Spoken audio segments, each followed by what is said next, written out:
Bamidbar, capítulo 25, o números 25, capítulo 25, versículo 7 al 9 en adelante el Maftir. Procedo a leer. Pero cuando Pinhás, hijo de Eleazar, nieto del sacerdote Aarón, vio la actitud de Zimri, se levantó de en medio de la comunidad, empuñó una lanza y entró en la tienda tras ese israelita, y con su lanza los atravesó a ambos, al israelita y a la mujer, por sus genitales. Así detuvo la plaga de los israelitas. En la plaga murieron 24.000. Amén. Shabbat Shalom, amados. Bueno, vamos a proceder a leer la Haftará que se encuentra en el profeta Miqueas, capítulo 5, desde el versículo 7 hasta el capítulo 6, versículo 8. Repito la cita, Miqueas 5, 7 al capítulo 6, versículo 8. Como veo que por ahí se siguen moviendo. ¿Ya llegaron todos? Amén. Vamos a proceder a leer. Será el remanente de Jacob en medio de muchos pueblos como rocío que viene del Señor, como abundante lluvia sobre la hierba, que no depende de los hombres ni espera nada de ellos. Será el remanente de Jacob entre las naciones, en medio de muchos pueblos, como un león entre los animales del bosque, como un cachorro entre las ovejas del rebaño, que al pasar las pisotea y las desgarra, sin que nadie pueda rescatarlas. Levantarás la mano contra tus enemigos y acabarás con todos tus agresores. Esto afirma Yahvé. En aquel día exterminaré tu caballería y destruiré tus carros de guerra. Exterminaré las ciudades de tu país y derribaré todas tus fortalezas. Pondré fin a tus hechicerías y no tendrás más adivinos. Acabaré con tus ídolos y con tus monumentos sagrados. Nunca más volverás a postrarte ante las obras de tus manos. Arrancaré tus imágenes de Aserá y reduciré a escombro tus ciudades. Con ira y con furor me vengaré de las naciones que no me obedecieron. Escuchen lo que dice Yahvé. Levántate, presenta tu caso ante las montañas, deja que las colinas oigan tu voz. Escuchen montañas la querella del Señor. Presten atención, firmes cimientos de la tierra. El Señor entra en juicio contra su pueblo, entabla un pleito contra Israel. Pueblo mío, ¿qué te he hecho? Dime, ¿en qué te he ofendido? Yo fui quien te sacó de Egipto, quien te libró de esa tierra de esclavitud.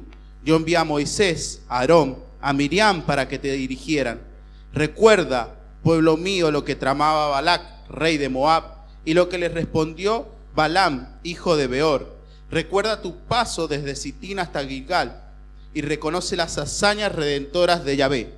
¿Cómo podré acercarme a Yahvé y postrarme ante el Dios Altísimo? ¿Podré presentarme con holocausto o con becerros de un año? ¿Se complacerá el Señor con miles de carneros o con 10.000 arroyos de aceite? ¿Ofreceré a mi primogénito por mi delito, al fruto de mis entrañas por mi pecado? Ya se te ha declarado lo que es bueno, ya se te ha dicho lo que de ti espera Yahvé: practicar la justicia, amar la misericordia y humillarte ante tu Dios. Vamos a repetir este último versículo. Ya se te ha declarado lo que es bueno, ya te he dicho lo que de ti espera Yahvé: practicar la justicia, amar la misericordia y humillarte ante tu Dios. Amén.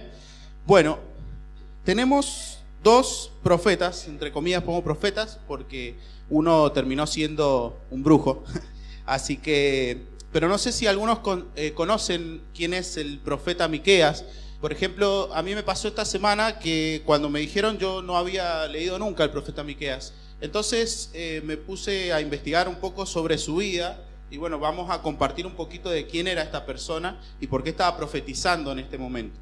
El profeta Miqueas nace en Morasti, en el interior del reino de Judá, y vivió entre el 735 y el 710 antes de la era común. Su nombre significa similar al Eterno, o quién como ya. También fue contemporáneo del profeta Isaías del reino del sur y Oseas del reino del norte.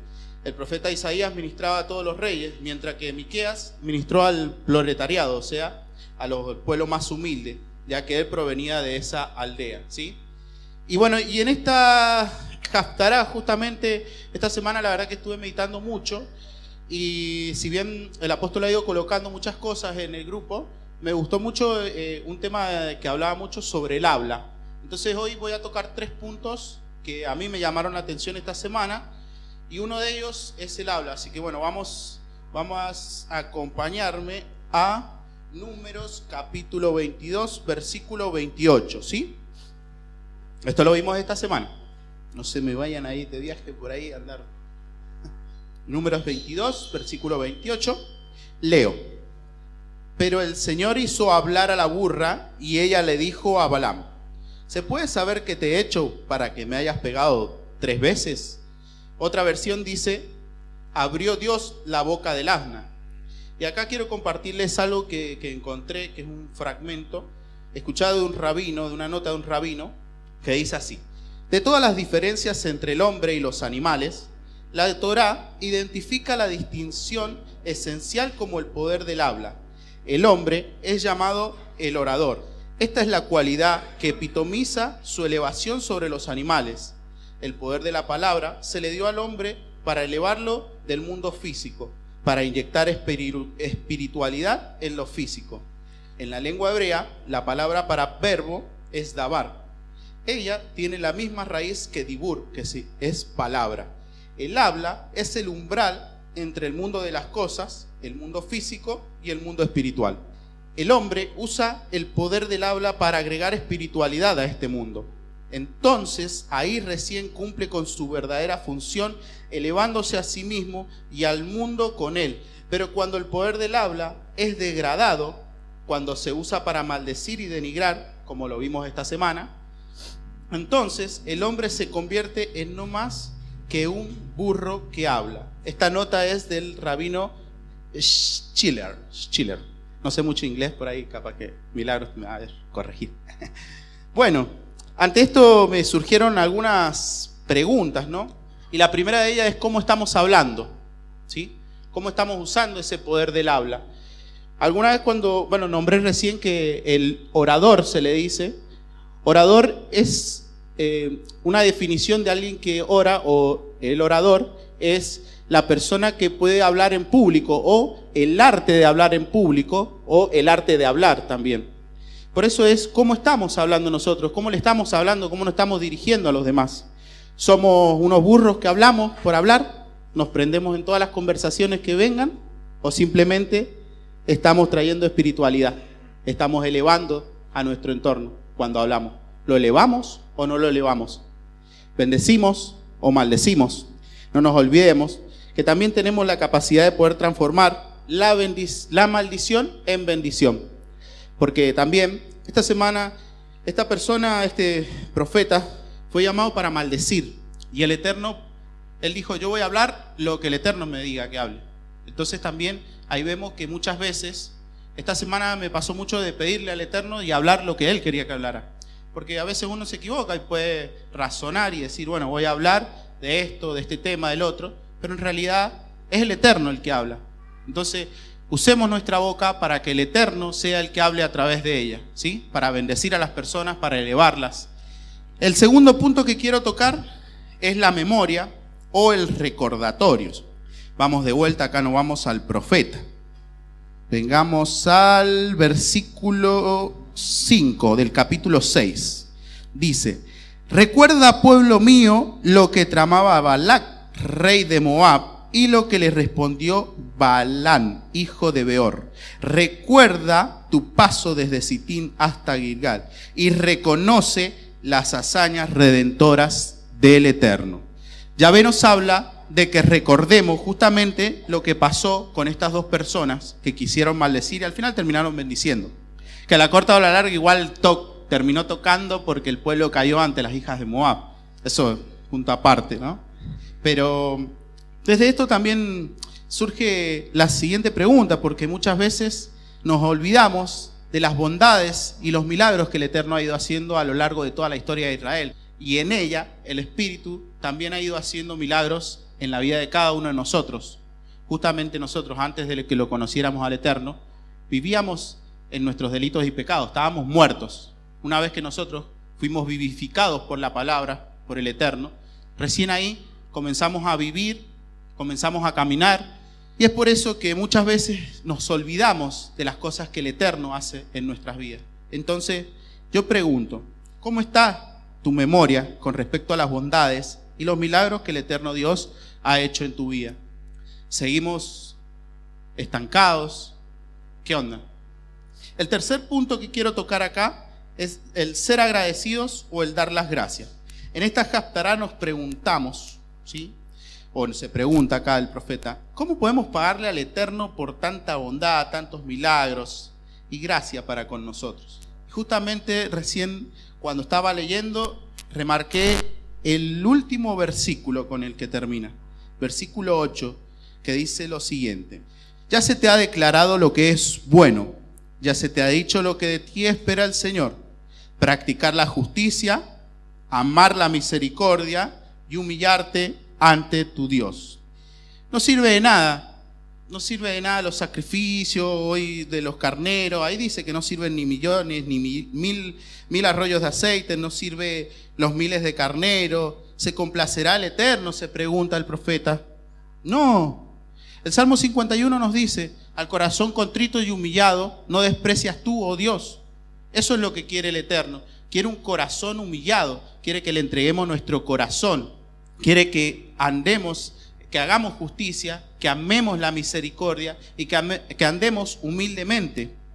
Esa humildad es la que Él quiere que llevemos, pero no esa que, oh, pobrecito, mirá qué humilde que vino hoy vestido así, pues no tiene ropa, es pobre. No, esa humildad no.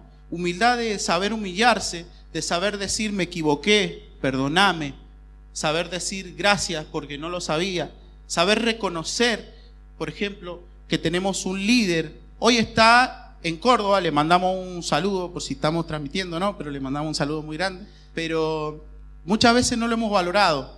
Y si bien nos redimimos hace unas semanas atrás, cuando se le hizo un presente, pero también debemos de poder honrarlo todos los días.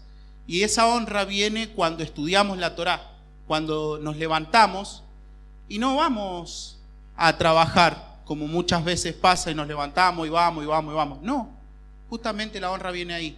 Eso es ser humilde.